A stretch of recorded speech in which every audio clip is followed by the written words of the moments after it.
I walk the block like a young lord, a slum dog, amongst the war-torn liquor store, gun store, bodega like a general store where you could get you some raw or whatever you want, it's all yours. Fiends nodding off on the milk crates, DTs hiding out trying to build case. Repeat offenders selling cause their bill's late, and they don't see another way, now that's an ill fate. Brother trying to make sure it's a pill straight. Never came back from Kuwait with a steel plate. Shit is real, even Steve Jobs died. These kids don't wanna idolize guys like Bill Gates. It's just the way of the world. It's just the way of the world. It's just the way of the world now. It's just the way of the world. Pulling up to Zuccotti in your Bugatti. You probably just don't get it, you bourgeoisie. You probably wasn't expecting this new posse. Trying to make a change, you and who's on me? Huh?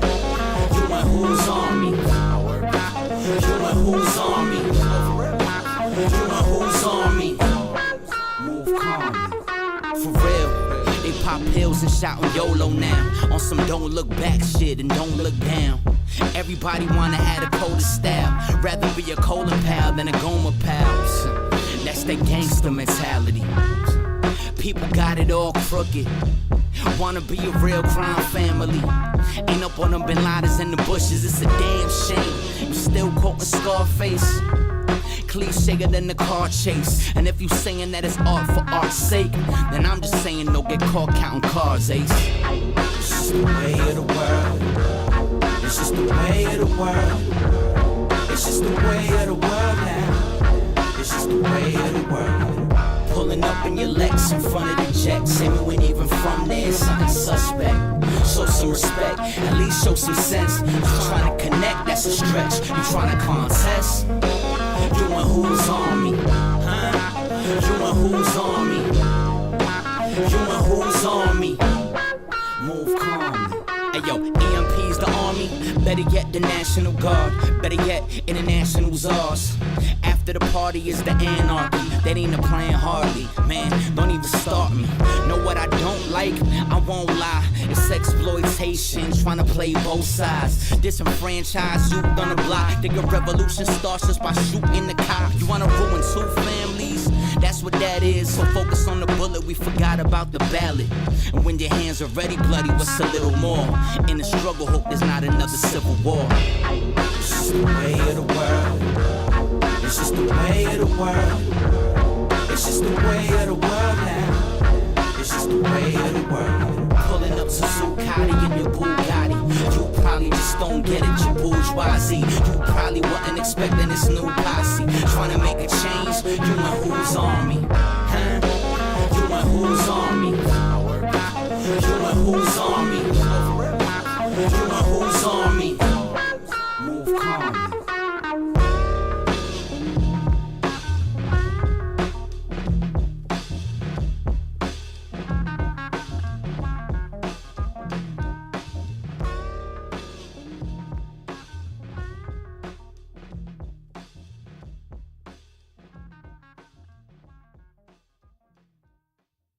Manny Faces. You sick for this one. Sick for this one. Sick for this one. The thing about hip-hop today is it's smart. It's insightful.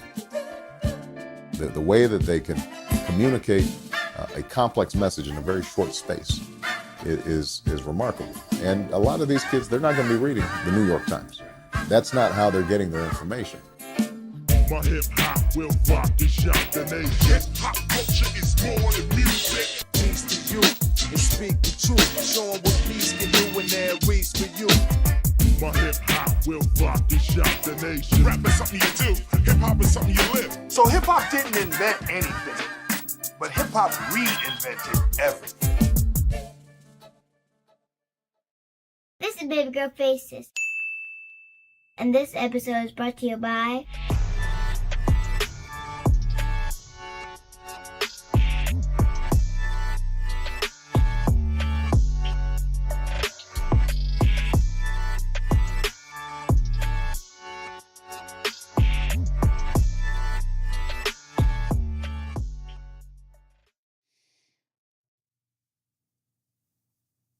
Yes, indeedy. Check 1, 2. One time.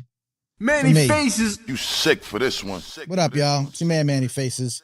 This is Hip-Hop to Save America, the live stream show. We have a podcast, we have a newsletter, we have a live stream show. We're gonna have a book, and we're gonna have something else that I'm working on. So it's a whole media ecosystem. Hip-Hop can save America. Ways that hip-hop music and culture can uplift humanity and improve society, starting here at home, as it were, in America, but certainly throughout the world as well. We talk about the people who are doing those things. We share stories about that being done. This is what we talk about here on this show. My name is Manny Faces. I'm your host and the creator and the conductor and all of the things. Shouts to Andrew Wang that's in the check-in. You saw he's one of our subscribers and our, sort of supporters. You can become a member of this show, a contributor at patreon.com/Manny Faces. It helps keep the lights on and keeps the cameras working, because last week we didn't have no camera. We had some camera issues. I'm going to hopefully not have that same problem again. Everything should be crisp and clean with no caffeine. And looking good, sounding good, smelling good, tasting good. We got a couple things to talk about today. I actually didn't change the tonight banner on the bottom. See, I left it as last week's. I forgot. So I'll just talk to you about what we're going to do tonight. But it's some cool topics I think that would be really interesting to folks who love hip hop, music and culture, and even those who don't but want to learn more about it. Some good stuff tonight. No guests, so we'll get through things pretty quickly. But I'm pretty interesting. Shouts to Bob Knutson, who, obviously, Bob, and I know where you're from, and I think you've mentioned it here, so I don't think it'd be speaking out of school to tell the folks that you're from Wisconsin.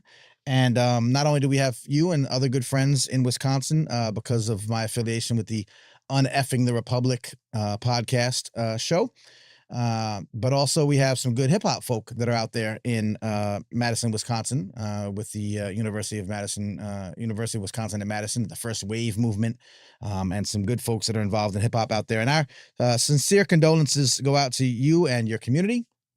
As we know, there was some, negative attention, unfortunately, out there on beautiful Wisconsin today. And we just send our love and our, affection, and more than thoughts and prayers. We give those as well, but also active engagement on how to, solve these issues that are plaguing our nation, and unfortunately touch down close to you. So there, I just wanted to kind of, put that out there. Andrew Wang, of course, in the building, Yonkers, New York. We'll shout you out as well. I know you had some good hip hop encounters over the weekend, so that's dope. We have, all kind of stuff happening all over the world. I want to share with you today, just give a quick, if you're tuning in the beginning and want to know what we're going to talk about today, you'll note that there's also a newsletter that I put out, like I mentioned, mannyfaces.substack.com. This is a free newsletter that sends out a bunch of information about the ways that hip-hop music and culture can help uplift humanity. And I would bet, it's the whole premise of the show and the work I do, that it can help these issues of violence and mental health issues, and shootings and violence. And I mentioned violence, but it's worth mentioning twice. All the societal ills that plague our nation. You might be hearing this for the first time, and if you are, you're like, wait, hip hop can do all the what? Now, wait, what? Put on the brakes. But yes, that's what we talk about here. So part of the way we do that is we share a newsletter. It's called Hip-Hop Save America, the newsletter.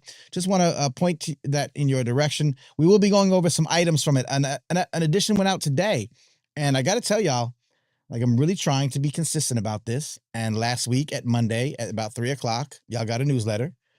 And then it told you what was going to be on the show in the evening. And then the show was here in the evening.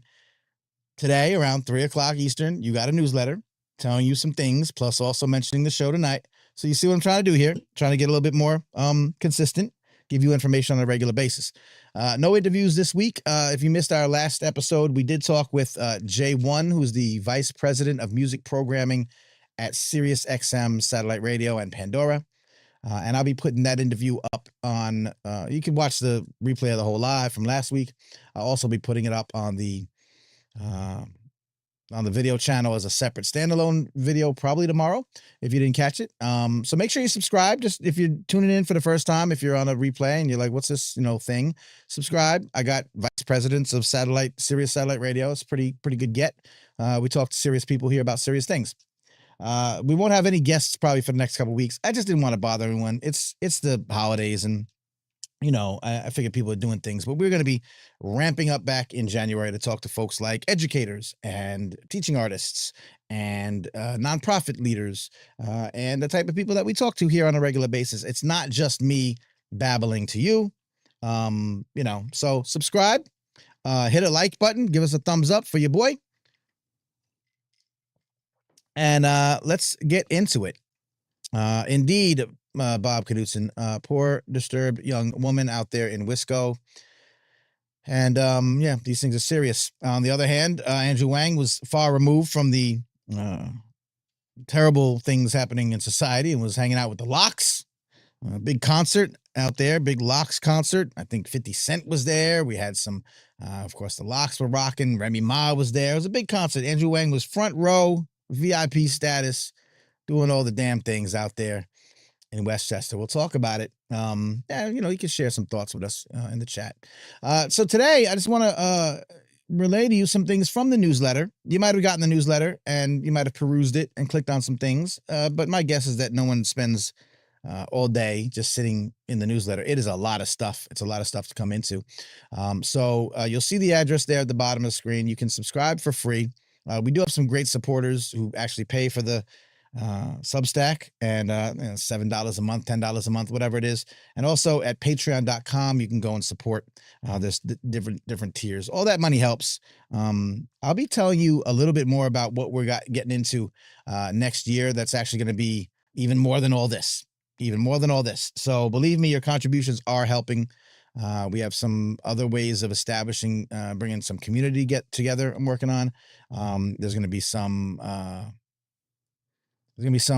like me being around, hopefully me being around the country. So maybe nearer to where you are, doing some talks and some stuff. Like I said, there's a book coming out. So I'll get into all that later. So enough about me, more about sharing information. I do want to say thanks to the Save the Kids from Incarceration. It's a nonprofit that had their 9th annual International Hip-Hop Studies Conference this past weekend, Friday. They're a good organization that matter of fact, look, I'll just click on it real quick. We share it together. National grassroots organization building a movement dedicated to alternatives to and the end of incarceration of all youth and the school to prison pipeline. As you know, I've done a lot of work in social justice, journalism, and of course, we've done stories on the movement to close youth prisons and things like that. Not only do we want youth prisons to go away, we want all prisons to be reformed, and we want young people especially to not be caught up in the criminal justice system so early in life. And Save the Kids from Incarceration is a good organization that does a lot of work in that area. They had again, the 9th annual Hip-Hop Studies Conference, and I presented a paper that, like a talk, more like a talk. My talk was Preserving and Empowering Hip-Hop Culture, a Multi-Point Plan for a Sustainable Future. It's kind of stuff we talk about here a lot. What can we do? What can we do to not just like talk about the ways that hip-hop can do all these good things, but how can we really, amplify it and keep it growing and not be, there's a lot of forces against, anytime you try to do something good, there's going to be forces that don't want you to do that good. And when we talk about hip hop music and culture being forces for good, there's a lot of, actors that would not want that to be the case. Andrew Wang, that's right. Andrew Wang was another presenter there on sound healing therapy through hip hop. So some brainy stuff. Thanks to Tasha Iglesias, Jason, and I forget the other co-chair of the event for inviting me to speak and present. And there was a bunch of presenters, and you learn from people here. I keep talking about this. Matter of fact, one of the things we're going to talk about tonight is a few hip hop conferences happening throughout the country. I think it's important to know that there are these gatherings of people that really think this way. If you think it's just me, it's not. If you think that these things aren't happening, they're not. They are happening. And gatherings, typically they're academic, but they're not exclusively academic. You don't have to be a teacher. You just hip hop. So you could be an artist. You could be a hip hop head. You could just come through and join forces or listen to people who are doing this kind of work. And learn from them and learn from their movements. And maybe, we were at the DC one for the Howard University Hip Hop Studies Conference, and there's so many people there from different parts of the country that are doing this kind of work. And, maybe you want to get involved somehow, or, give back in a way that you could, help a nonprofit that's doing after school youth programs that are incorporating hip hop into the programming to help young people with their self-esteem. And, you might be able to get involved either monetarily, or you could volunteer your time. You, as older folks, which a lot of us are, not everyone, some of y'all young folk, too, can get involved in like helping people through hip hop, even though it's not like getting on the mic and getting on stage. So that was a great example of this at the 9th annual International Hip Hop Studies Conference. I post these things ahead of time as much as I can. This one was very late and I didn't get a chance to do it, but I'll be, as you could tell by what we're gonna talk about in a little bit, previewing some of the 2025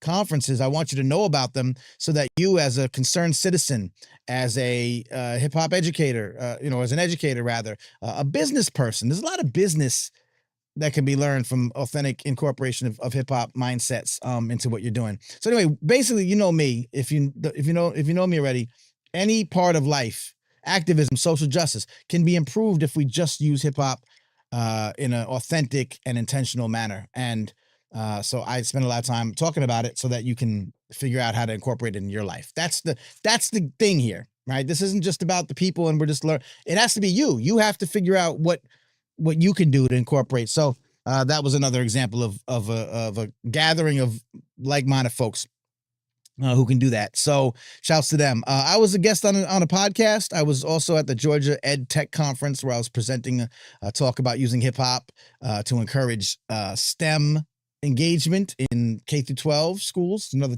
talk that I do, and they had me on a podcast. So shouts to Gabriel from the EdTech Bites podcast. And if you care enough to hear me babble about it, you can.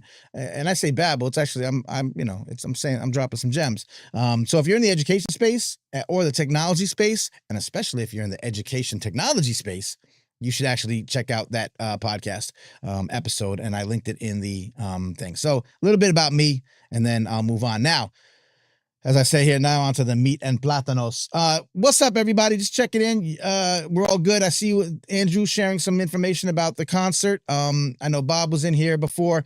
Just give me a shout in the chat. Let me know where you're checking in from. I'm always looking for folks that are regular listeners or regular contributors here. Find out where you're from. We try to. I can't cover every city everywhere, but obviously, if we know some folks are from certain areas, we want to try to keep an ear out for things that might be happening in your region. So drop it in the comment section. I appreciate you. And give me a thumbs up and a share if you don't mind. Just share this with your Facebook feed or something, or somebody somewhere, your Blue Sky. I am on Blue Sky, by the way. If y'all on Blue Sky, hit me up. I'm on Blue Sky. I don't know the thing offhand, but I'm there. Once again, this is something that I like to call Hip-hop news that isn't about dumb shit. So let's talk about it. We got some items in the newsletter this week that I think you should be interested in. Again, I mentioned the Hip-Hop Studies Conference at Howard University that I attended and took part in. There was a Chuck D documentary that Chuck D from Public Enemy produced called In the Hour of Chaos, The Art and Activism of Hip Hop. It was produced while he was an artist in residence at UCLA. And so we did a little film screening of that documentary. It's not out, but it should be out and available if you're interested in seeing that sort of thing. But Howard, their second annual Hip Hop Studies Conference went down. They'll be doing another one next year. We'll preview it a little bit later on. And I didn't put it in last week's, even though we talked about it. Hey, there you go. There's my Blue Sky. Thanks, man. Thanks, Bob. Appreciate you. That is my Blue Sky. So jump on my Blue Sky and get all up in my As my man Max from Uneffing the Republic likes to say, we could bloot each other. Reclaiming Hip Hop's Power, a student review of the annual Hip Hop Studies Conference. And what I love about this is we're not just sitting here with gray hair beards and, back in my day, hip hop was this, that, and the third. This was actually a student who attends Howard University, who was at the conference and gave her full analysis of it. I thought it was very valuable if we don't listen to the young people about what they're taking out of these situations. There's a great conference session there with a bunch of professors and, sort of like, older generation hip hop heads and all the young kids, kids, you know what I'm saying? No disrespect. It's 19, 20, 21. And there was a dialogue happening about this generational gap that we talk about, in hip hop a lot. The failure of, the young folks to kind of, the perceived failure of young folks to be cognizant of hip hop's power. And I push back on that so much. I think it's actually us older folk that have lost sight of what hip hop can actually do. So anyway, it's a great article. You can check that out. That was one of the things that we shared. Starting off with a James Baldwin quote, you can never do wrong. The role of the artist is exactly the same as the role of the lover. If I love you, I have to make you conscious of the things you don't see. And that's what artists do. And that's what a lot of things that happened there at the conference happened. So that's cool. And of course, related, I did have the two of the professors that were organizers of the conference on this program a couple episodes back. So do check that out if you want to know more about the Hip Hop Studies Conference at Howard. And more importantly, the Hip Hop Studies minor program at Howard. They launched a minor program, which is starting in the spring. And that's, of interest to academics, of course. I'm going to touch on this. We don't get into this sort of news here too much, although I'll have something to say about it maybe at the end. There's an interesting article on NPR, and I only point to it because it's, all this Jay-Z, Diddy, particularly Diddy in his cases and Jay-Z stuff. It's not that it's not important. I like to say on this show, we talk about hip hop news that isn't about dumb-ish, which means I don't like to get into the gossipy stuff, the entertainment stuff. There's plenty of places for that. You can find that in a million places online, whether it's quality journalism or not. It exists, and it's not really our lane. But that's not to say that this isn't an incredibly important story, one that has a lot of ramifications and a lot of nuance. Obviously, if we have, a major figure, no matter whether they're in hip hop or, in the movies or, anyone who, through the Me Too movement, who's committing these kind of atrocities, they should absolutely be held to account. And I'm of no opinion, because I don't know enough to know, because I don't have the evidence, and I'm not in the courtroom, and I'm not in the back room of the investigators. So, and nobody is. None of y'all are. So none of y'all really know anything. So stop. But have fun speculating and doing all that. I'm not going to do all that. However, I did find it interesting, this article, which published a few days ago on NPR, what exactly is driving the conspiracy theories about Diddy. And it goes through a little bit of a timeline, right? Of the case, of the arrest, repeatedly denied that he's ever done any of these things, et cetera, et cetera. But it does get into a little bit of, why the speculation, the rampant speculation, is happening. There's some talk about misinformation, false information, disinformation, conspiracy theories. And, it's a well-reasoned look at, how, especially in today's day and age, you have a major case, you have a major, news story or item of interest that everybody and their mother is going to have their 2 cents, on it. And because everybody and their mother can have, access to the internet and spread information, you're going to get a lot of information. And it speaks to media literacy and how we should, look at things. And, maybe if you're listening to this show, I'm preaching to the choir. You're not someone that gets taken in by, some of the, disinformation and falsehoods that permeate, the internet. But I thought it was a good breakdown. It's a good article. It's long. It goes into it. There's a section about scapegoating of hip hop. Again, these are some of the nuances we have to look at. We have to weigh whether, we can be so adamant against someone like Puff going down if we believe that he did some of these things, and obviously we have to believe victims and we have to protect, women and men and people who are, in positions that are being taken advantage of. But we also know that hip hop gets over criminalized. We know that Black people in America get over criminalized.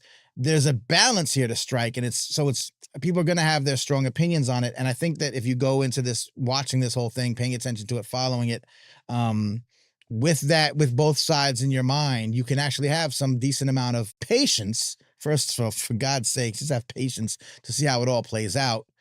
But also, looking for the biases in the coverage, looking for the biases in the folks you might follow on social media. And I think it's a good lesson when you read this whole story and you think of what's happening with Diddy, and since this came out, obviously with Jay, it's important. It's not insignificant to think about how we look at these big major stories and try to approach them with a sort of a nuanced and balanced approach. I thought it was important. We had a story on the education, healthcare, public services. I like to have things from all over the place, right? So we started off with, education. We went into legal, right? Sort of pop culture, something that's happening in mainstream. And now we're touching on mental health services. You know that hip hop can be used to advance the success of mental health. We just talked about whatever it might have happened in Wisconsin, or a number of other school shootings, or violence that happens in the world, violence that happens in communities of color, violence that happens in poor communities throughout the country of all demographics. Much of it, and much of what we're facing as a nation, especially after pandemic, has been a mental health crisis, just one way or the other. Doesn't mean you're going to go, shoot up a school, but you're obviously, we all got something. If you look at the political scene and the reactions to stories like this on social media, people are bugging, and I'm just as guilty as anybody else. So can hip hop play a role in fixing that problem? There will be a plethora of mental health professionals that say yes. One of them is J.C. Hall. J.C. Hall has a school counseling studio set up. He's in the Bronx, New York. He's been on this show, and we can go back in the newsletter. I linked to his episode, and he wrote a very compelling piece about the restorative potential of hip hop therapy. And we have a lot of people that we've had on this show and we've talked about that do this sort of thing. But again, you might not be up on this. You might be coming across this for the first time, and you may have some connection to the mental health industry, or you may have children. You may be a parent. All you have to do is be a parent to watch the show. You don't have to be an educator, and say, wow, there's actually ways that hip hop can help my kids, deal with their trauma. And that would be cool, because if you were an older head like me that come up on hip hop, you would have taken to that. I went through like traditional, what do you call it? Therapeutic, stuff. That wasn't, that wasn't helpful to me. That wasn't, I didn't do well. They didn't know me. They didn't know where I was culturally attached. I can only imagine how it is if you're, from a different ethnicity back, again, 15, 20 years ago, where you're not getting treatment that's based on your cultural, we talk about it a lot, culturally relevant, culturally responsive, culturally affirmative methodologies that are used in education these days. So if the reasoning is, hey, you'll just connect better with a person if you're respectful and understanding and have some kind of, nuanced comprehension of their cultural, ethos. That makes sense, right? So we translate that to the education space. Well, if teachers, who may not be from the same, demographic, can find ways to respectfully and authentically connect with a young person, you might be able to introduce some educational ideas that they can kind of, oh, I get it because you're speaking my language. Okay, cool. Well, okay, now we translate that over to the therapeutic space. And J.C. Hall is a great example of this. And I just wanted to point this out. This is a great long article about his work. We've had him on the show to actually talk about it, but this might be the first time. It was a long time ago. I'd like to get him back. He wrote a whole long thing about how hip-hop can help young people heal from trauma. So great story, great thing to read, especially if you're in that field or have interest in that. So we wanted to make sure we touched upon the therapy aspect, the health and wellness aspect of hip-hop being able to help save America. Moving on, there's a good, it's an old story, news story. It's a news story on Spin about Run DMC proving that hip-hop was an art form, and the reason why it's come out now, even though the documentary that it's based on came out a little while back, is because the documentary called Kings from Queens has been nominated for a Grammy. It's a good documentary. I watched it and probably talked about it on the show some time ago. So it's a good story that connects sort of, it talks about the documentary, but it does a good job of that sort of bridging that gap of how Run DMC proved that hip hop could be an art form, not just a genre of music. And I think in the 80s and 90s, and we talk about now, like hip hop being a culture, that's something that a lot of people don't really grasp and get a hold of. Run DMC helped make that happen because it expanded from genre to sort of into the world of lifestyle. And it was happening, of course, but Run DMC brought it sort of to the mainstream and to the forefront so that more people could know about it. And then a lot of people could feel comfortable doing it. You had some freedom to say, oh, this is how I represent myself in my hood or my area of the, of the world. And it's okay to do this because they made it cool. They made it acceptable. We're already doing it, or they're already, I wasn't even, I'm talking about as I was coming into the culture myself. But folks are doing that. And so it gave that sort of I say permission, I guess, or validity, right? And so it's a good story. Good story on Spin about Run DMC. And of course, the documentary, I don't know, I could check real quick. Hulu, maybe? I'm gonna see where, if you haven't seen it yet. There was a show I did a bunch of on Peacock. Maybe Apple TV also, but yeah, Peacock is where I saw it. I did a show a bunch of months ago where I was talking about there was a plethora of good hip hop documentaries that came out. I guess in the last couple, bunch of months, like 6 months. It was the Little Brother documentary, the Old Dirty Bastard documentary, the Run DMC documentary. Any others? Andrew Wang, you remember any others that we were talking about? Been a good flurry of hip-hop documentaries recently, which I would hope that turned people on to the idea of other good hip-hop documentaries from the past. I think of Time Is Illmatic, Nas's documentary about Nas. There's been I'm hoping for an opening. I'm hoping that there's more and more opportunity for films to be made, but particularly documentaries. Biopics are cool. Straight Outta Compton made a bunch of noise a bunch of years ago. But documentary work, real journalism work. I have some stuff I'm working on in that field too, because I have ideas in every possible nook and cranny of the world. And I'd love to be able to see my idea come to fruition, sort of on the TV / streaming / video angle.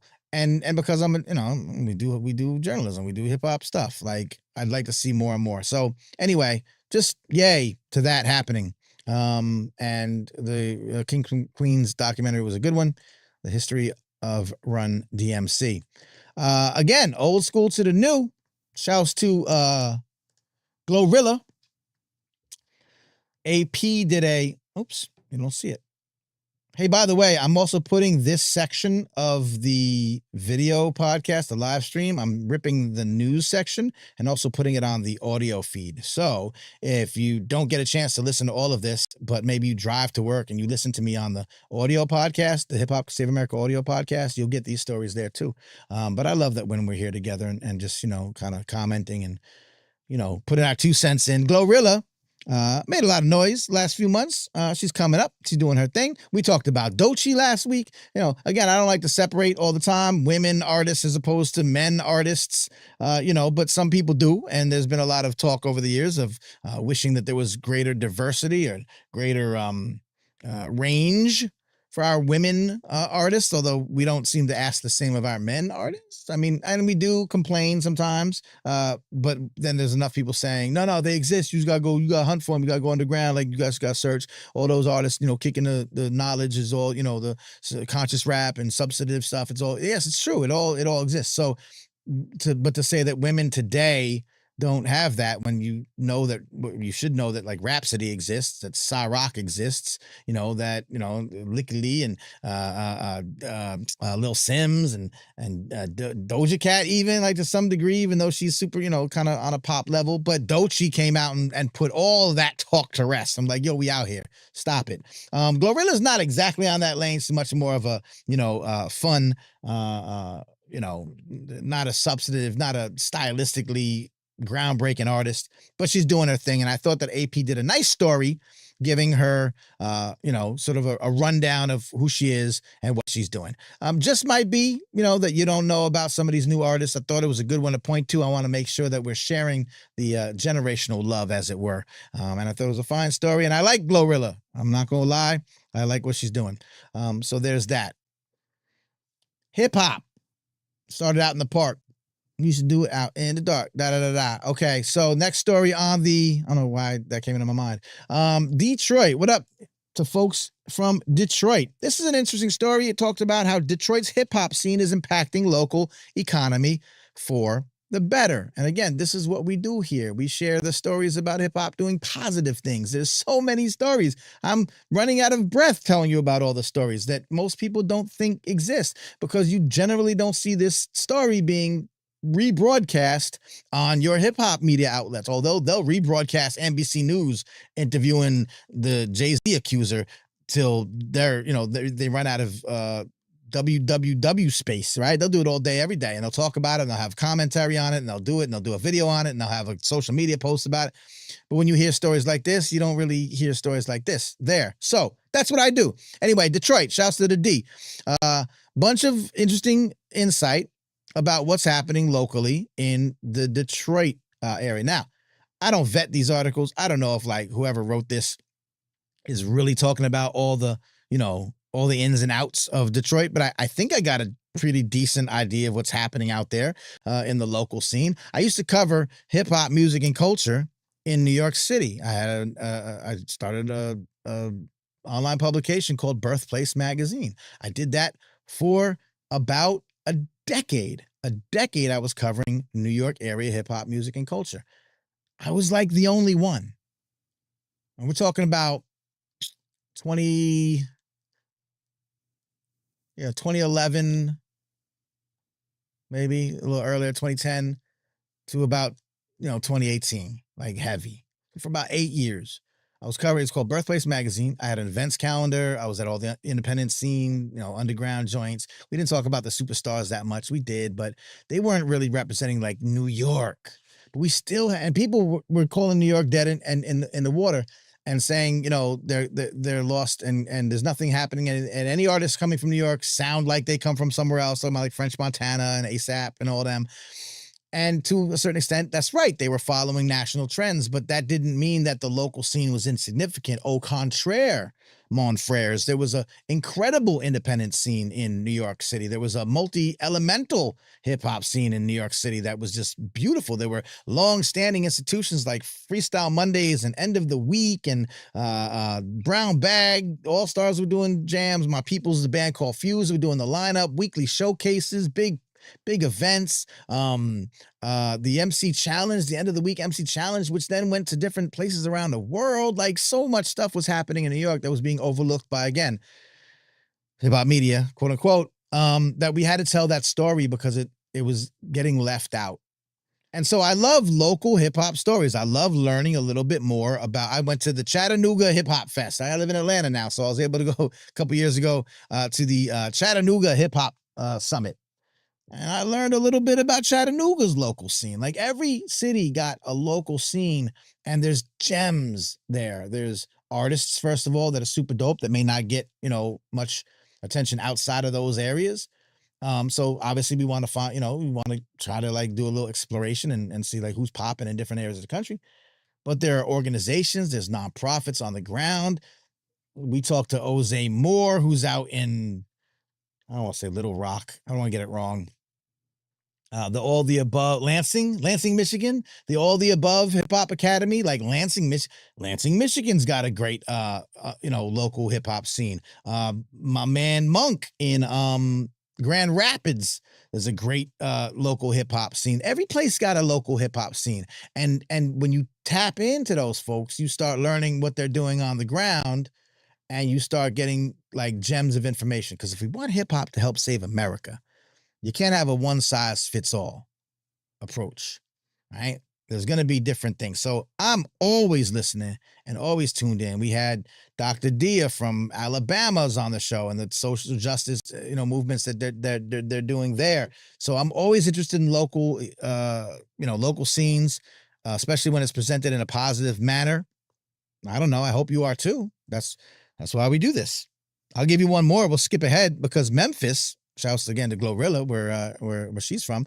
Memphis wants to build a museum, a hip-hop history museum. We've talked about the importance of archiving here. We've talked about the importance of preserving these stories, of not letting the mainstream, corporate-controlled, whitewashing of the culture, right? Like, we're trying to protect against that. I'm trying to use my position and privilege to make sure that doesn't happen. I know that there are people, we've talked to so many people from the archivist space. My man Ben Ortiz at Cornell University. Shouts to Martha Diaz. Shouts to my girl Summer, executive producer, consulting producer of this podcast. Summer McCoy with the Mixtape Museum. We're going to talk to Sarita Gates with the Gates Preserve. Ralph McDaniels we've talked to, like doing all this like preservation of all these different aspects of hip hop, culture. So the Hip Hop Museum, what they're doing in New York City, of course. And so when we talk about, again, local plus important ways to control your narrative, because otherwise it'll get taken away. And we're able to do that. We're able to be proponents of it. Look, here's a quick story from Memphis that want to bring a hip hop museum to there. Music fans around the world know about the importance and the influence that Memphis has on hip hop. It's why some say the Bluff City deserves its own permanent museum dedicated to the celebration and preservation of the genre's music and its culture. WREG's Alex Coleman tells us where that project stands and if Shelby County commissioners are feeling the flow of Memphis rap. He didn't have to do that. Like, all right, he didn't have to do that. But anyway. Memphis, Tennessee, home of blues, soul, and rock and roll, is taking another step to becoming home to his first hip-hop museum. Memphis rap icon Al Capone is known for the Hustle and Flow theme song, Whoop That Trick. The Memphis music scene, especially the hip-hop scene, has been dominating. We need better voice over news people anyway.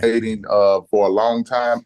We've been just as unique as the soul music era. Memphis hip hop, which has influenced music, culture, fashion, dance, and the arts globally, took center stage at this Shelby County Commission meeting. We've had a thriving music culture for years, but it is revving back up. After Stax closed down, it is revving back up. Former Greater Memphis Chamber President Beverly Robertson of Trust Marketing, who is also the former executive director of the National Civil Rights Museum, along with others, updated commissioners on the museum proposal. Can you address the timeline? Okay, so we haven't decided on exactly how long it will take. A financial overview shows the museum could be visited by more than 43,000 people each year, have annual operating expenses of $1.8 million and revenues of $1.14 million.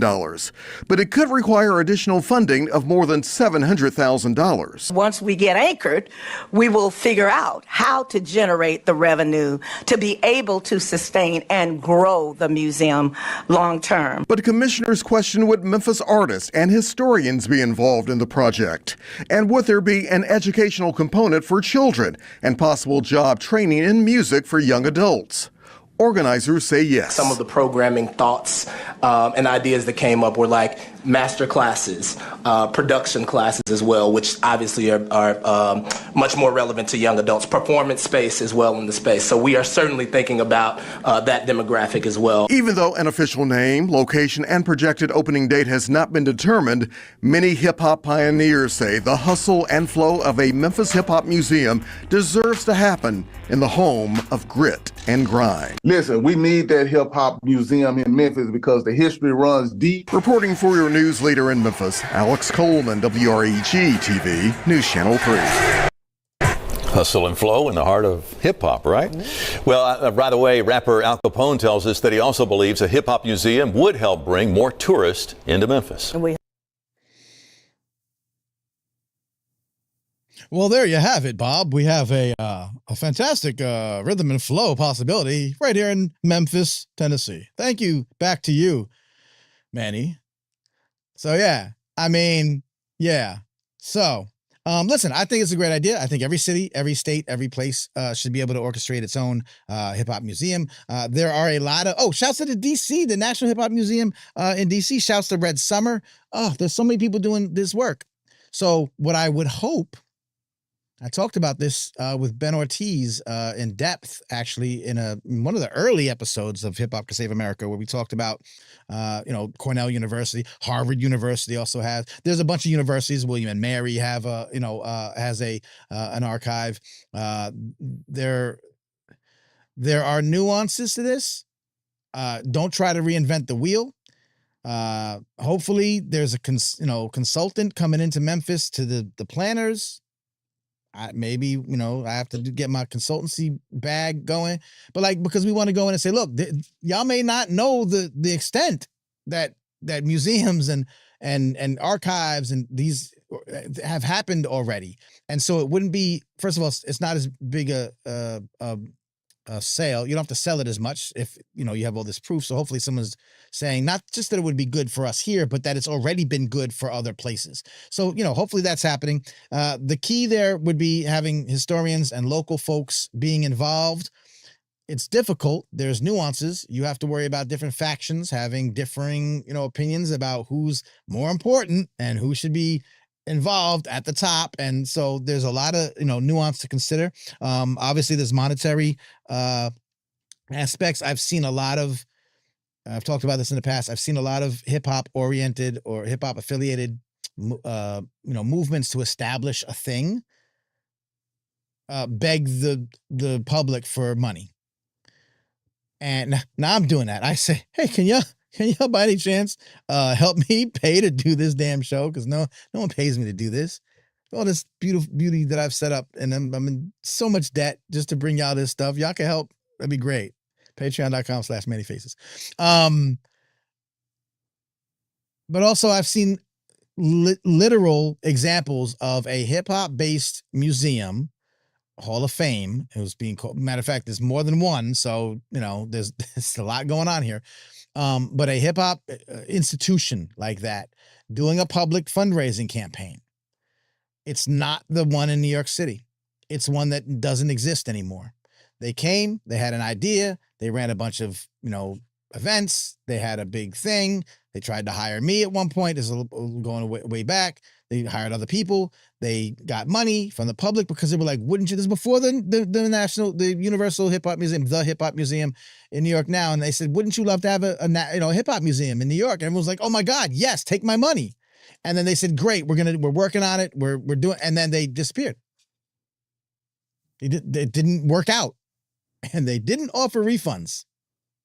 So I often worry that, organizations like this have to be really, really careful. I'm one guy. You can give me money all day, every day. And you know what? Once I crack the grant code, there's going to be no more pay. Everything's going to be free.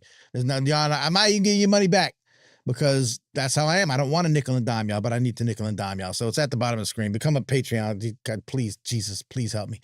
But these institutions have to have this in mind.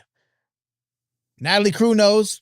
Shouts to Nat Crew. Excited about the museum, but that world is exploitative AF. Spent the last 3 years building one in Chicago. That's right. Not for the weak. Museums are the new grift. Yeah. So that's what we have to watch out for. And I'm saying it happens. It already happened. Nat, I was covering it when I was doing Birthplace Magazine 10 years ago. 10 years ago. There was a whole thing. And then that's how I learned that, like, you got to be careful, not careful, but the nuance is so important because you had these folks that were like, we're going to build this thing. And then, like, some of the pioneers were down with them and some of the pioneers weren't. And some of the pioneers were like, are we getting, like, reparations here? Are we getting remunerations from, our contributions? You collecting our stuff. You talking about our culture. What are you giving us? What promises? How are you incorporating out? Same thing with the Hip Hop Museum in New York. I know they're going through this. So it's I was talking about that years ago. Because it's been going on for years. So museums are the new grift, but hip hop museums are the old, the old grift. It's been happening for a long time. So now that there's some examples that we can look at and say, okay, kind of done right, or at least, let's not reinvent the wheel, but make sure that you're taking these things into consideration so that it doesn't become a grift and a money grab. So that's my thoughts when I see something like that. But yeah, it's something to be, that's what we need. So Crown and Beat says, hey, what's up? Says we need worldwide hip hop museum for educative purpose. Yeah, I think so. Again, giving some kudos to the hip hop museum. Let's see, it was the Universal Hip Hop Museum in New York. Shouts to Rocky Bucano and a lot of friends that I, and colleagues that I know who work in the organization. And then they changed the name to the Hip Hop Museum. They took the Universal out for reasons. It's another show.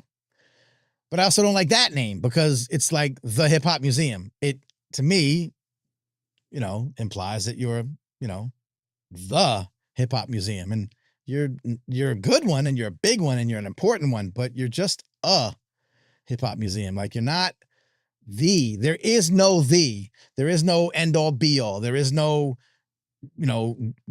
like, institution of hip hop that, like, is above all. So I want I want to say I'll say the Hip Hop Museum to have an education, pillar, right? They must have education pillars. They can't just collect stuff and put out there. I know that that's what Cornell does. Ben Ortiz, they work because they're in an educational institution. There's problems with that. So if you're gonna have an independent thing, you want to. So I guess what I'm saying is you have to have many. There doesn't have to be one. There can be many. But because that grift game is real, as Natalie points out, we've got to find a way as sort of culture keepers or watchdogs, right? I guess that's kind of what I envision myself. And Natalie, again, if not doing it herself, certainly inspiring those of us to watch out for these okey dokes. As she says now, some dirty stuff there with the international pioneers in New York, and then kept the kickstartering. So, like I said, there's and good point. There are others, other countries that have, matter of fact, is a good one. It's an expensive book because Academic Press, it's a good book. I don't know if you know Murray Foreman. He's been on the show. Good guy, out of Northeastern University. Hip Hop Archives, The Politics and Poetics of Knowledge Production, goes into a lot of, these are like chapters about, so again, I just opened up to chapter 11. This is like very, serendipitous, Nat. Living Archives, producing knowledge about hip hop culture in East Germany, right? So there are archives throughout the world. And again, this is something that I say, Nat, I mean, since I've been doing New York hip hop, 15 years, 12, whatever, years ago, and you were one of my, friends and fans and fam, you always reminded me, look, you can have a New York focus, but don't forget, like, the rest of the world. And what I like to say now is we've definitely, America exported hip hop to the world, right? And great. And then the rest of the world kind of smacked it, flipped it, rubbed it down, and did its own thing. And some of the things they're doing, we need to import back. Because they've kept the essence, they've kept some of the, they've switched it, they've done some things, they've added their own appeal to it. I won't go into it again. I've talked about it many times. When I went to France and saw hip hop in France being performed and promoted and respected, and it was just I saw something different. it was a different way that they view hip hop, and so again, we talk nuance and balance all the time. We have to protect our pioneers. We have to protect our, originators, and make sure that their contributions are never erased. Of course. But we can't also deny that the gift that they gave the world was this beautiful transmutative, is that a word? Transmutative culture that can do so much good. We can't just like gatekeep it to death. All that to say, I think that people across the seas have done really good things with hip hop that I'd like to make sure that we're trying to remember or bring back, because we've been so capitalistic in America that we push all that stuff to the sides. Oh, this is interesting. Bob Knutson said, I hope that makes sense, yo, and especially Natalie, who now I'm just speaking to like one-on-one, because you always make me nervous. I want to make sure that I've got it right, Nat, because you're one of my muses, as you know.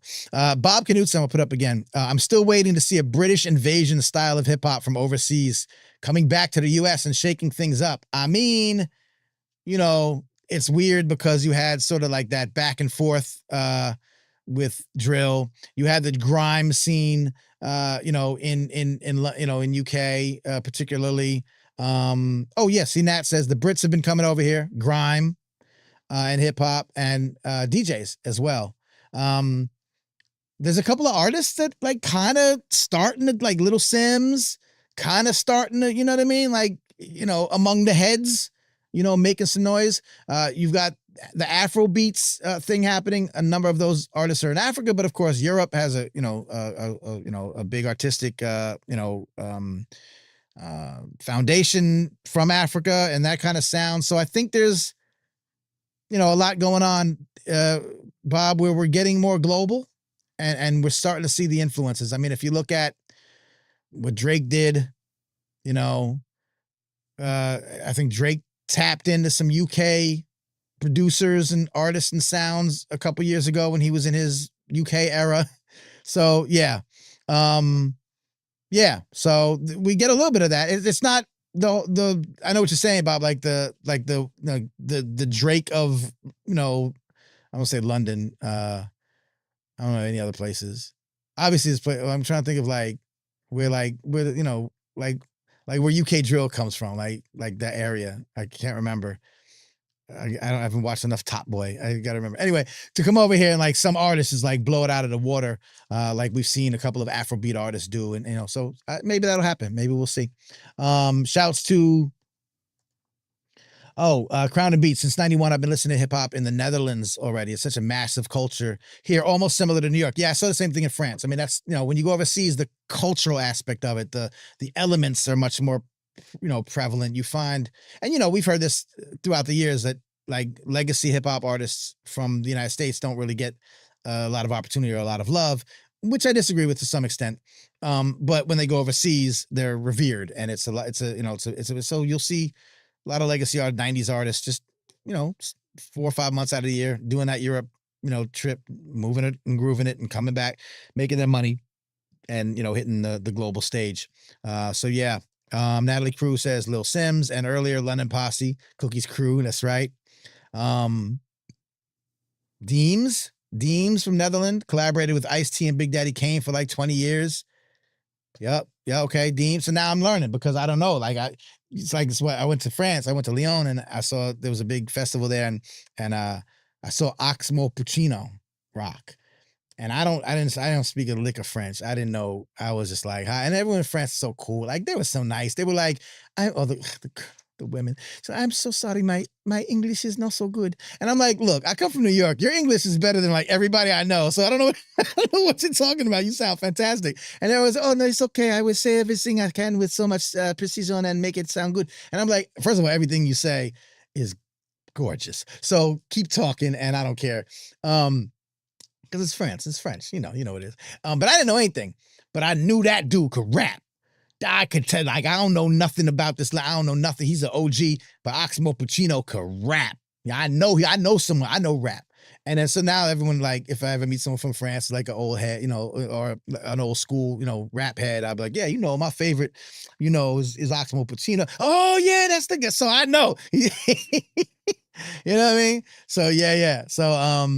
So now Deems. Okay, so Deems from Amsterdam. Now I'm gonna do the same thing. If I ever go to Amsterdam, which I almost did last year and it didn't happen, and I'd really like to go one day. Don't worry, if y'all donate to my Patreon, I don't spend it on trips frivolously. But I hope we'll get to Amsterdam someday. That being said, Deems. Now I know it's Deems. I assume it's Deems. I assume I'm saying it right. But yeah, So anyway, word. There you go. Shouts to LC. Legendary ciphers we talking about? Yeah. So yeah, global, worldwide, baby. And that's why I love it, because now we're talking about things like we just had a 15-20 minute sidebar on, global hip hop influence and just got joyous about it and wasn't talking about like whether or not today's hip hop can still be, come on now. That's what we do over here. That's what we do here. Word up. And indeed, of course, legendary ciphers. And the thing I have there, you can't see it now because I adjusted the camera. I got to put it down here. I can't not. I'll put it right here so we see it. Legendary ciphers, rest in peace, my man Majesty, of course, and the legendary ciphers crew in New York City. It's out of season now.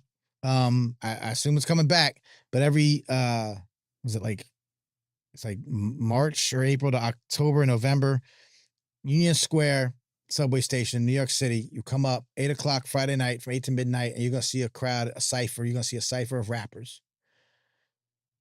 and in the middle will be beats playing. Beautiful. Thanks, Bob. Thanks for checking in. Make sure when you go to New York, the one thing I'm going to make you do is go to see Legendary Ciphers. And we see this ties into international because Legendary Cipher sits in a circle.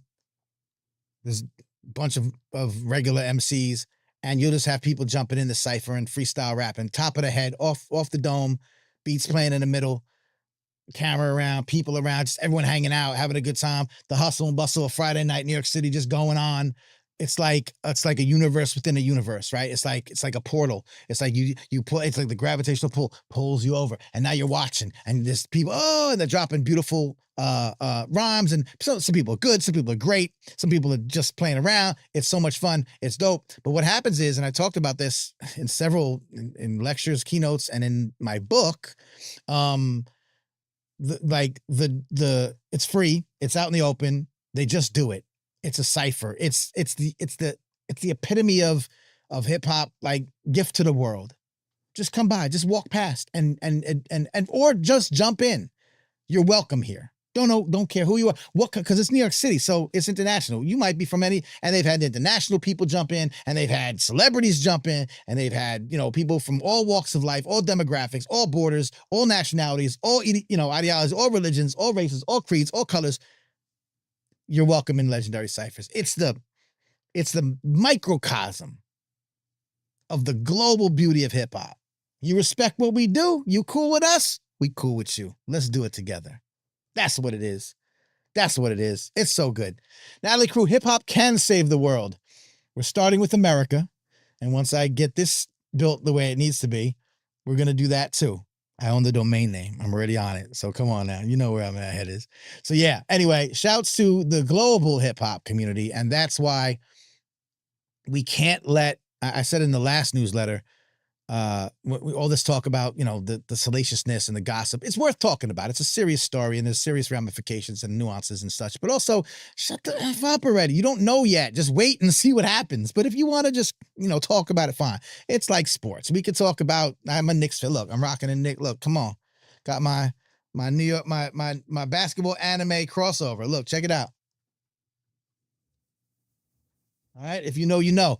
So, I get it. We talk in between games about the next game and who should be traded and who should be doing what and does he got his shot and whatever. Fine. Have at it. But the culture, we owe the culture to have these conversations too. And I really appreciate y'all being here with me and reminding everyone who might tune in and turn up with us that all this stuff exists, not just here in America, but truly throughout the world. Cool. I love it. I love it. I love y'all. I do. I love y'all. I'm really happy. Don't forget, you can, again, become a patreon.com/Manny Faces. You can sign up for the newsletter, mannyfaces.substack.com. I'm really just reading you things that are sitting in your email inbox if you're already signed up. If you're not signed up, come on, let's go. Let's do it. Just get in there. Because I won't always do this. Sometimes we'll have a guest, and the guest will take up the most part of the show. So if you're not getting the newsletter, then you will be poop out of luck, as they say. So mannyfaces.substack.com. I've got some more things for y'all in the new year. We'll talk more about the book. We'll talk more about community, and some things that I got in the works. But let's just run through these last few things and then we'll get out of here. I just wanted to show you that we cover all the elements as best that we can. Story about dance. There's a review of, so this doesn't apply if you're not in New York City because you can't see this, but this is a choreographer, Bintu Dembele. I'm probably saying it wrong. This is the first showing of her work in the United States, explored the crossover between hip hop and diasporic African ritual. So it was a really good performance. It'd be the kind of thing that I'd love to go see. It's a little bit of high fine arts in New York City. And it was performed already. It's probably gone. But it's something you should know about. You should know that these intersections exist and that they're happening on a higher level. Thank you. I appreciate that. I really love your show. Such a positive and inspiring vibes. Thank you, Crowned in Beats. I appreciate that appreciation. And it's I can't do it without y'all coming and being here and doing it with me. I'd get really awkward if I just talked to myself. So thank y'all for coming here and participating, throwing some things, some ideas out there into the ether. Your voice being heard in the chat. I'm going to make in 2025, I'm going to make it so that y'all can come on here and say your 2 cents, by the way. I'm going to invite voice callers and possibly video callers. So we're going to do that, like sort of like talk radio in a way, like you can call in. If that interests y'all, if y'all want to do that, like let me know. We can make that happen. But thank you in the meantime. I really appreciate y'all being here and, being able to share this stuff with y'all. I'm just sharing. I don't do anything. I mean, I do things, and I do things too. Like I got a whole podcast that we incorporate hip hop and social justice. So I definitely do things too, but I love being able to just share all this information with y'all. Shouts to New Face. If you're in Atlanta, you know who New Face is because New Face was there. New Face was everywhere, and New Face continues to be there. So we talked about archiving and the importance of that, but also, First guest this morning, the folks who do that. This is a longer story. I just want to play a clip from it because, again, this is linked. This is ATL Live on Atlanta News First. And I did not know who New Face was till I came to New York. Just like someone who grew up in Atlanta might not know who Ralph McDaniels is, right? It's fair. Ralph McDaniels is an icon in New York City. But of course, if you visit Video Music Box was a local show, and it, the mythology of it extends out. But you probably don't. If you grew up in Atlanta and you were a hip hop head, you might not know who Ralph McDaniels was. Same thing with me coming down here from New York and not knowing who New Face was. How dare I? But this guy's been around since the beginning, and he's I've seen his sort of pop-up exhibits. He's a collector. He collects hip-hop memorabilia. He's always backstage. He's got pictures. He's got flyers. He's got original CDs. We'll see a couple here from his Usher collection. I guess Usher was doing a show, although it was postponed. But they brought New Face on to talk about it, and I've just given props because I recognize that when you're in somebody else's city, I'm still a guest here. I'm 3.5 years deep in the Atlanta area. But, you come in, you don't parachute here and tell people, who does what properly. You give respect where respect is due. Shouts to New Face. I just want to show a little bit of love to the brother New Face. Let's check it out. Has made a name for himself as the keeper of all things Atlanta. And he's brought some special Usher memorabilia with him to celebrate his return to the ATL. We're so excited for this. I know, because when you look at all the magazines, you look at the CDs, you're thinking, how did this collection even begin? How did it get started? Right. And our guest this morning is going to break it all down for us. So if you could please welcome here Larry Compton, also known as New Face, to ATL Live. Yes, welcome. Good morning, ladies. How are you today? We're so good. We're so glad you're here. We know you You just walked in. Yes, you just walked in. Perfect timing. But this is all things. Why they blow him up like that? They made it sound like he was mad late. And you just walked in. You just got here on time. Otherwise, we'd be talking to an empty chair. About Usher today. We're Yes. celebrating Usher. So tell us a little bit about what you brought. We want to get into the CDs because this one is my personal favorite, Confession. Yes. Celebrating 20 years this year. Indeed. And these Celebration. magazines as well. And what you're looking at is like, the lifespan of his career, the early parts, the Vibe magazines, the young Usher, the father, the transition, and starting from the very beginning. A lot of people know me talking about with artists, the evolution and from the very beginning. Yes, what you're looking at here is the original first headshots of his first career. The early, I gotta lay this here so you get a shot of that. I mean, this guy right here, Wow. this so is good. the Christmas Carol Usher. What do you know about that? Like, these are rare things that you can't just go to like Amazon to buy these things. You're not gonna be able to go to Target. So, like you said, I'm the keeper of the culture, preserver of the culture, historian, but celebrating people that look like us and this hip hop. And I was very excited for this show because I'm always known to be in backstage and I'll wrap this up and the artist is like, I don't even have this. What are you doing with all this stuff in the physical copy? So what you're looking at is right here is just a sampler. This is not even the, if you look at this stuff. Yes. And this isn't like the part 2 one either because I remember being very salty in 7th grade when My Boo came out and it wasn't on. The Alicia Keys. Exactly. It wasn't on. You had to get the second CD. Oh, you know what? I love a good CD though. I guess I'm a dinosaur because there's something about holding a CD and it's so nostalgic. Yes, indeed. And that's my brand too. It's called Nostalgia. I'm known as New Face, but my brand is called Nostalgia, and that's what we do. We celebrate, and we even go back to the VHS and the cassette tape era as well. Yeah, I love this, and I really. So just shout, quick, you can watch the whole story. It goes on for another 3 or 4 minutes, but shouts to New Face, shouts to people like that. Again, we mentioned a lot of folks earlier in the show, like doing the archival work. It's such an important thing. And it's also, if you, I talked to Sarita Gates, so I'm long overdue having Sarita Gates on this show. She has an organization called the Gates Preserve. And she was, doing journalism work, and she talks about how she just didn't, she couldn't find online, like old issues of The Source. Like she wanted to look up, an article or whatever, or, some of her favorite writers who used to write for, Source or Vibe or Double XL. And they didn't exist. They hadn't been scanned. They didn't have online, they didn't have a PDF. Like there was no, so, she started saying, collecting or wanting to collect them. I'll let her tell her story better than I can recall it. But she was basically saying, someone basically said, like, you need to archive this stuff. She's like, what's archive? What, you need to become an archivist. And she's like, what's an archivist? Like, I don't even know, what are you talking about? This wasn't what she was doing. And so I say, as we get older, and I don't mean that much older, you could be in your 20s and feel this way. But like, there are ways to get involved with hip hop music and culture that can be good for hip hop music and culture. And by extension, as we like to talk about, good for humanity in ways you don't even think of. And this is so important and needed and necessary, especially hip hop's 50 something years old. The archives still exist, but it's interesting because we came up in the cusp of this transition from analog to digital. Shouts again to Summer McCoy with the Mixtape Museum. There's so many mixtapes that came out literally on cassette tapes. It's the only place they exist. And if you don't have a copy of it, you don't have the original, it's like it never happened. And this may not be important to people who are outside of the culture, but think about what a mixtape by a mixtape DJ was. It was a chronicling of a moment in time. Not just putting out an album by one artist, but by a cultural, curator.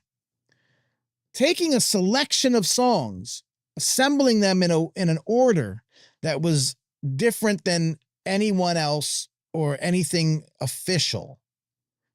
There's culture in that. But if we don't get those, if we don't round up all those mixtapes, those mixed CDs, eventually what went online, we had an episode a few episodes back with the Dat Piff Internet Archive, which had been transferred to the Internet Archive, disappearing, gone. Like 600,000, 300,000 mixtapes that only existed in digital format, gone. This may not be important to some of the folks outside of the culture, but it'd be like, listen, I don't care about every book in the library. I don't read all these stories about things that don't interest me. But if I went to the Library of Congress and I said, well, I'm just going to take from here to here, these shelves, and just burn them, you'd be up in arms. Well, they're doing the same thing. They're allowing the same thing to happen to hip hop's, history. So we need people to get into this field. And so New Face is a great ambassador for that. And so that's why I share these stories. That's what I do. That's what we got to do. AJ Rock in the house. Come on now. Everyone needs needs to document hip hop, even if it's just in their region. You see what I'm saying? And of course, shouts to Westchester, shouts to, Long Island, where I'm from, like where AJ is from also. But like just like we were talking earlier with Memphis needing that hip hop museum, it has to happen locally. And it's not, I'm going to say something here.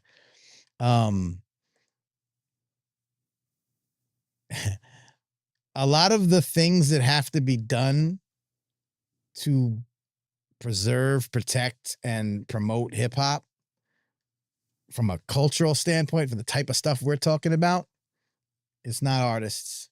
It's not your favorite rapper. They're not cut out for this. They're not built for a lot of this stuff. It's fine. I'm not, but like a lot of times I'll see like, I'll just keep it real. I'll see a, political, hip hop and politics panel, and it'll have like some rappers in it that maybe are, mildly, political in their artistry, maybe have done a couple of things outside of the music world, but more often than not really. Not really. Not like Majesty did. I talk about Majesty from Legendary Cyphers. Not like Majesty did, where he was out there locking arms with protesters, blocking the bridge, protesting the police killing of Eric Garner.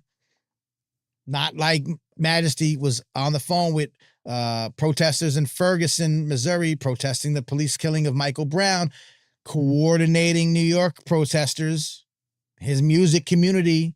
Not like Majesty going to Palestine, going to Cuba, before he passed, doing, human rights work. Not like Majesty, who was helping Hassan Salam with his album release party and bringing in organizations like Justice NYC, Justice League, and Cop Watch into the album release party. So you had a table with merch, but you had a table with Cop Watch. That's the hip hop person that needs to be on those panels, not rapper X, Y, and Z. I'm sorry. I don't care to the level of even the, sure, a Killer Mike, but also a Majesty. How about that? Yes, and. Because then you're not really bringing people who are really doing this stuff. So the same thing has to happen with archiving. You can't have artists. That's not their thing. So you need us. The culture needs you. It's what can you do to help this out? And you may have the ability to play a small part. That's what we need to do as folks that are getting older. I say this, I'm going to get riled up. No, I'm going to take it out soon. I'm just trying to say that we have to play a part in this. And when we get older, we waste a lot of time critiquing, criticizing, and complaining about the quality of the music or what we hear or what we see. And that doesn't matter. Are you helping archive hip hop? Are you helping, are you going to the Board of Education and saying, hey, I heard about these programs that can help kids do better in their standardized tests? I heard about it on Manny's show. What's up, Board of Education? Because you could do that as a parent. You could do that as a community member.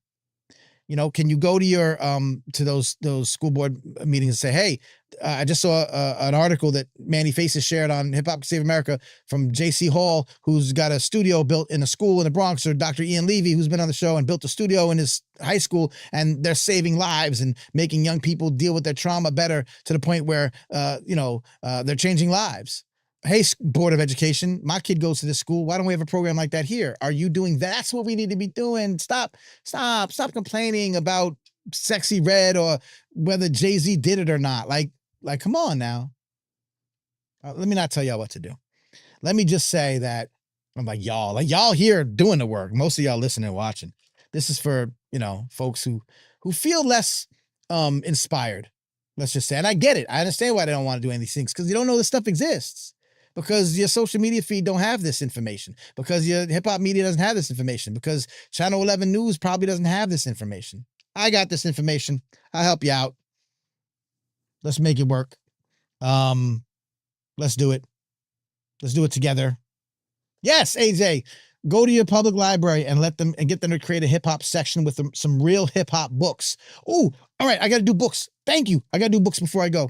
Oh, dang it. I got to put your book in. Well, so many things. I'm only one guy. AJ wrote books and he's going to get mad at me because I didn't put his book in the thing. AJ, I got to see if your book is accessible or is it only through you directly? Like, can you get it through bookshop.org is what I'm asking. If you get it through bookshop.org, I'm going to add it to the bookshop. If you got to do it from you directly, I'm going to mention it. I mentioned it before in a newsletter, but it's the Christmas season and people buy books. So I will mention it directly in the next newsletter. Either way, so you'll see why in a second. But the whole point of that is, yes, go to your library and say, we need a hip hop section. And also go to your library because they do accept feedback from the public. Go to your library, go to your museum. I lived in Newark, New Jersey for a little while. They had a great museum. They had great programming, but they usually just said, hey, Black History Month, February, let's do a thing on hip hop. Well, November is Hip Hop History Month, so you should also do something in November. And also every month is Hip Hop History Month, so you should have something throughout the year. There should be no turning on and turning off. You know what I mean? Especially in areas like Newark, New Jersey, you have that demographic where they're not turning off Black history because it's Newark. So throughout the year, they have, they pay homage to Black history. It's Newark. But you have to include hip hop. With that, hip hop history is Black history. Hip hop history is American history. And if you want to encourage the next generation to take advantage of I practically grew up in a library. I have so much reverence for libraries and museums. And if you want the next generation to come in, you have to welcome them in with their cultural identity being welcomed at the door. And so you got to go to your library, exactly what AJ said. You have to go to your museum. You have to tell them, no, not just once a year, bro, all through the year, and find ways to help out. So shouts to Natalie Crew, who also mentions, okay, I didn't forget your book, AJ. What I mentioned a few recent books. Okay. So write a new book. And listen, I'm jealous of all your authors anyway, because it's taken me like 7 years to write one book and it's still not even out yet. And I can't even tell you when it's going to be out. That's why I keep hinting at it, but I don't. Anyway, I will mention it specifically. You'll get a big shout out in the next one. My man. So I got you. And I've mentioned it before, so I just didn't mention it in the roundup. Anyway, I wonder if we can go into bookshop.org because I know is it Amazon only? All right. Because I try to send to bookshop.org. For those of y'all don't know, let's do it now and then we'll take it out. The last section of the newsletter. I'm not scared of you, AJ, but I appreciate you and I definitely want to big you up. Because again, you're doing the work that I'm telling people, like we need more people doing the work, and you're literally been doing that work. So and yes, on the show, I didn't want to have new guests on at the end of the year. It's the holidays and all that. But let's make that. We tried and it didn't work, and so let's get it going. Beginning of the year.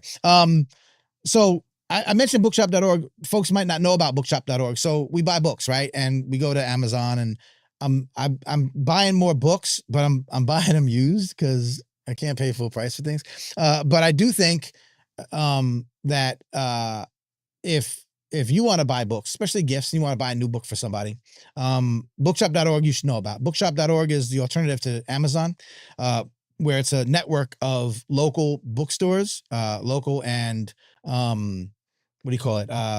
Like locally owned bookstores, which I love. I just love a book. I love a whole, You've Got Mail, kind of bookstore. And I actually want to open one day. I really want to, shouts to Busboys and Poets in DC. That's such a vibe. And I want to have my own Manny and Poets. I just want to copy their whole ish and bring it somewhere wherever I am. But anyway, so I love bookstores. But bookshop.org is a network of independent and local. I don't know if you could pick them or whatever. You can't, I don't know. Anyway, the whole point is, you're not buying it through Amazon, right? You're supporting local and locally owned. So that being said, you go to bookshop.org and you search for a book and you buy it. It's from one of these stores as opposed to Amazon. So what I've set up is, people can do this. You can set up your own storefront in bookshop.org. So if you go to, and again, if you just, get the newsletter, damn it. Is it on the bottom of the page? No, I'm over there begging for money. Where's the newsletter? Okay. So that's just to remind you on the screen, Manny, and to the listeners, mannyfaces.substack.com. The Hip-Hop Advocacy Bookshop is there in Bookshop. So it's like it's like an affiliate page or whatever, and it lists. And so what I've done here is I just went through and I added a bunch more today. There are a bunch of hip-hop recent books that have been released that are, I guess I'd say, like hip hop books for the intellectual in your life, for the hip hop, intellect in your life. Some of them are academic. I know the Bloomsbury Handbook of Hip Hop Pedagogy is $200, and I don't expect anyone to buy that. Shouts to Dr. Lauren Kelly, Dr. Darren Graves, who wrote that book. We did a podcast together on it. It's right here. I have it. They don't expect you to buy it. I don't expect you to buy it. We don't want you to buy it. But we want you to know about it because there may be and AJ, put your link in the chat. Feel free. There may be a paperback version coming out, whatever. Or you may have some institutional money and you can get that. That's cool. But there's others, like there's other books, that are affordable. And I'm curating them. So I'm not just putting like every hip hop book that comes out. You can go do your own research, as they say. These are books that I think are up to a little bit of a standard, and I'm not disparaging anybody else. I don't want to say a standard, but maybe more of just the ethos, the vibe of what we do here. So they do have some academic, lens to it, or they do have some cultural lens to it. It's not just like, the biography, like Eve's biography is out. And I guess I could put that on here, shouts to Kathy Iandioli. It's a fine book. It's a great book, but it's more of a general release book. And I could put it here. It'd be fine. Maybe I should, and maybe I will. I'm just one guy. But the point is I want to call attention to books that you're not going to see on a, New York Times list or a, radar online, whatever. Like, the cult, what I'm trying to say? Like the pop culture lists will probably have the Eve book on there.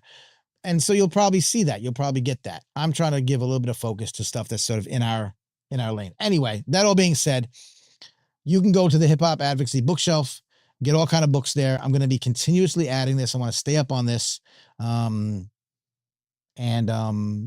make sure that we have. I think it's a good book. Rap on Trial. I have it here, and I think I did buy it actually. And it details the sort of like the issue. I'm clicking things badly. The issue with rap lyrics being used in trials. We just had a big long RICO trial here, Young Thug in Atlanta, that lasted a year, and a lot of it had to do with lyrics being used in the courtroom. And it's a very nuanced legal issue. And it goes to what we talked about in the very beginning of the show, the over-criminalization of hip-hop, the over-criminalization of particularly young black men in America. But that's not to say that if you did something bad, that you shouldn't be held to account. How do we balance that? And so this book, for example, which I've had for a long time, I've cited on this show, and I've tried to get I've met the authors, but we haven't been able to get them on the show, goes into that. It's a good book, and it's a good book for people that, are interested in the legal ramifications and the legal nuances that have to do with hip hop culture. So anyway, the bookshop is there. I've added some recent books. We're going to make sure you don't know that, what do you call it? My book is coming out in August of 2025. Natalie Crew. I do have a book coming out, and it's a real book. It's not just like, I didn't just like scribble it and be like, here's a book. But I'm a little bit like nervous about it because I've never, like when you write your own book and you self-publish, you have that freedom and control, and that's cool. But like I'm doing it through a publisher, and it's like, are they gonna like what I do? Because I'm not, like I got that academic lens, but I'm also like Manny Faces. So, so they have it. It's with them. I'll tell you more about it when I know more about it. How about that? I'm hoping for before August. We'll see. Because I'd like to be at the conferences next year. Oh, the conferences. Oh my God. Okay. Last thing for the night. I want to be at the conferences next year to talk about the book. So the last thing, The other thing that the newsletter does that I just have to honestly tell y'all, you're not going to find anywhere else. No one else in the entire world of 8 point whatever billion people does this. And what I do is I try to my best to curate, and I don't want to say nobody does this. People do it, like on their feeds. I get a lot of, sometimes I find out stuff from other people, like Martha Diaz, for example, who will put they'll repost a lot of people's events. And so I don't want to say nobody does this in the world, but nobody does this where I actually collect it. So that's not just a fleeting, thing in your website, in your social media. And I bring it to a place that we can keep track of it. Okay. And what these are what I call interdisciplinary hip hop events. They tend to be conferences and seminars and sometimes webinars and, but it's generally a meeting of hip hop minds, right? So a lot of that is academic. Although I put this because D Nice is going to be at the Kennedy Center in DC, which is like kind of a big deal. So I won't do concerts unless they're like a really big deal, like something different. So I'll do some of those sometimes, but mostly it's like the next things you'll see here. And right now, it just so happens, this isn't always, sometimes there are art exhibits, big art exhibits at museums that have to do with hip hop, or archive pop-ups and things like graffiti shows and things like that. So I really try to be and I'm doing more because we're going to have, like I talked about with the breaking events, there are ongoing breaking events. There was just a world finals and they were on this before. So the freestyle session is the name of a big breaking community that does throughout the year. Red Bull, those kind of organizations. I want to make sure that those events are here because, I don't want you to ever like be in my ecosystem and be like, well, Manny didn't tell me about breaking. He didn't tell me about the American Beatbox Championships. He didn't tell me about the DMC World DJ Championship. No, I'm going to tell you about all those. And that's where you're going to find it here. It's going to be here. So we're going to really build up this event listing. Right now, it just happens to be because I know when they're coming. Some of them don't even have information yet, but I've heard of them and I know them and I've dealt with them personally. So it's a bunch of conferences. So I call this a sneak peek of 2025 academic conferences, academic hip hop conferences. But please don't think that you have to be an academic to come to these. I need to reinforce that repeatedly. It's so important that hip hop practitioners be in the building, that hip hop artists be in the building, that hip hop fans be in the building, that people who have nothing to do with hip hop, nothing to do with like hip hop academics or whatever, like you work in a store or you are a manager of a company, but you're a hip hop person. Come to these events. Want you to be inspired by that interdisciplinary kind of vibe that we're talking about here all night long. So real quick, and then we'll go. It's not a poetry book, Natalie Crew. I don't want to say yet. I'm going to say when I tell you what it's going to be, it's going to be. So what we're talking about is in March, the Hip Hop Literacies Conference at The Ohio State University. Shouts to Dr. E. Elaine Richardson. It's a feminisms, hip hop feminisms is the sort of theme. Here it is. Hip hop feminisms, culture, care, and justice. So again, how many times we talk about women not being represented properly in hip hop, and that's a thing, and that's something we have to deal with. Well, a whole conference dealing with it should be, if you're so concerned about it and you want to understand it more and you want to be involved in it and find ways to fix it or hear testimony of where, feminism is being exalted through hip hop, this would be the place to be. This would be the place to be. Now it's in March 21 to 23rd. And the call for proposals, another thing that I'll try to collect and do a really good job of, although y'all do a bad job, hip hop academics, at spreading the word. You always complain like, oh, we didn't get enough people knowing about our conferences. Y'all do a bad job. And I understand why, because you don't, you're doing all the organizing, all the organization. So I'm here to help. Please, if you have an event coming up and you listen to this show, because I know you do, please let me know about it. Don't wait till I discover it. Okay. I used to have this problem with the New York hip hop heads. I'm like, y'all got a show coming up like this next weekend. I have a hip hop events calendar.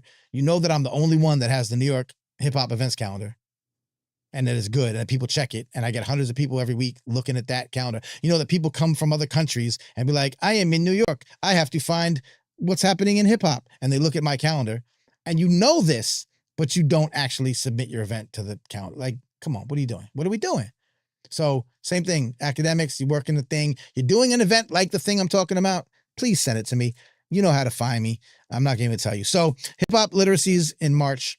April, Words, Beats, and Life, great organization out in DC. Shouts to Mazi Mutafa, executive director. Shouts to Mikal Amin, all the good folks that work with Words, Beats, and Life. They're having their annual festival. I don't know if the date has been solidified, but I caught wind that it's in April, so I'm pretty sure that's when it's going to happen. More info to come. They'll be probably doing a call for things. If not, it's just a great conference festival to go to. There's usually performances, there's poetry, there's hip hop, there's academic talks and culture talks and things like that. So that's a good place to be. Hartford, Connecticut, the Trinity International Hip Hop Festival, April 18th to 19th. I got to tell you, if you like me talking about this stuff, the very first time that a conference, an academic conference, don't forget, I don't have a degree. I'm not an academic. I didn't come up in that world. The first academic conference that let me get on a podium and talk to the people and accept my proposal and do my talk was the Trinity International Hip Hop Festival, something like 8-9 years ago. So shouts to them. They're having their yearly festival there. As Dr. Messiah Clark from Howard said about the Trinity International Hip Hop Festival, that's a great place to come to if you want to get what Natalie Crew and I were talking about earlier, sort of an international perspective about what's happening in hip hop. So, Connecticut, New York area, make it happen. April's a good time. April in New York City, that's good. Come to New York City, do a little vacation, shoot up for the festival, and I think they'll start Legendary Ciphers, but can't go wrong. It's perfect. Then June, the Hip Hop Ed Conference, our good friends at the Hip Hop Ed Movement is happening. So that's June 2025. And then November, again, the third annual Hip Hop Studies Conference at Howard University. So just a quick rundown of upcoming things that we're paying attention to that we're keeping our eyes on for the next year. Again, I think we'll do there's 2 more shows this year. Then we'll get back to guests. But I think I'm doing a pretty good job rocking with you and giving you information that you should have if you're a fan, friend, or family of hip hop music and culture and wishing for it to be able to fully live up to its potential.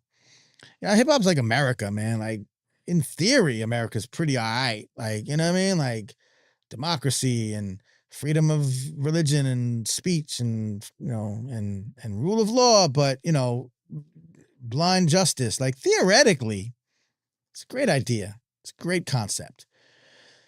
But it's been bastardized. Never lived up to its potential.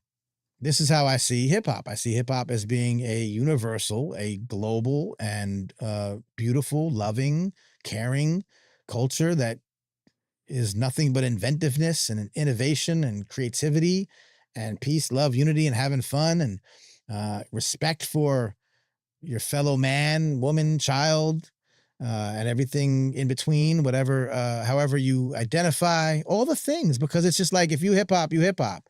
We don't care who you are. And I've mentioned, I've given credit to Karis One, who in a lecture, it's online, he did in the Netherlands. Look, Netherlands coming full circle, said, that whole idea of Martin Luther King's, my children should not be judged by the color of the skin, but by the content of the character. So that doesn't exist anywhere. It just doesn't exist. It's again, good in theory, doesn't actually happen.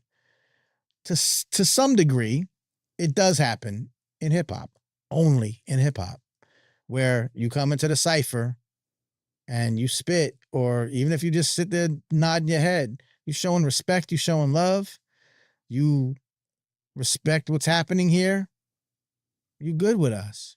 You good here. It's what brought me into hip hop. It's what brought y'all into hip hop. It's really a beautiful, beautiful thing. So we're doing our best. Me and y'all, yeah, we're all doing this together. It's a community. I'm really trying to build a community. And so this is one place we're going to do it. The podcast is another. The newsletter is another. And I got some new stuff happening at the beginning of the year. So stay tuned for that. I'm done for the night. Thank you. I appreciate y'all. Oh, you're saying I'm doing a good job. Thank you very much. I appreciate y'all for being here. Let me not talk y'all ears off, because then you won't want to come back next week. We will be back next Monday.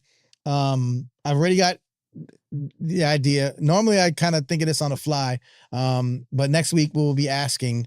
I'm not gendering hip hop, but it's funny, so I'll do this anyway. We're gonna ask hip hop.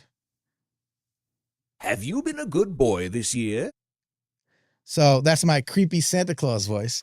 Or fine, let's do it all. Have you been a good girl this year? Whatever. And again, I don't have anything more than that because the rest of the world hasn't opened up to the fact that there's other genders. But the point is, has hip hop been good this year? Would Santa give hip hop a present this year? Let's talk about it next week. Monday, live, Hip Hop Could Save America, the live stream show with me, Manny Faces, with you, all the great people. And let's see if we can keep this going and bring it into the new year. So next week, Monday night, 9 p.m. Tell your friends to tell some friends. You can thumbs up this article. You can thumbs up, give us a thumbs up. Give it a share. People could watch it even though they missed it, and then they'll have a FOMO and they'll be like, oh my God, like Crown and Beats, you got to come in on time next time. You missed some probably good stuff. So now everyone's going to know that this is must-see TV. But share it, love it. Make sure you subscribe to all the things. Y'all know what to do. You know how to internet. And I'm out. I'll see y'all next week. I think I got everything I wanted to talk about. So, yeah, I don't have an outro to the show. I've been doing it for a year. I don't have a way to I have a great intro, but, I'll just say this and then I'll stop. I'll press the button. Manny Faces. You sick for this one. Appreciate y'all. See you next week.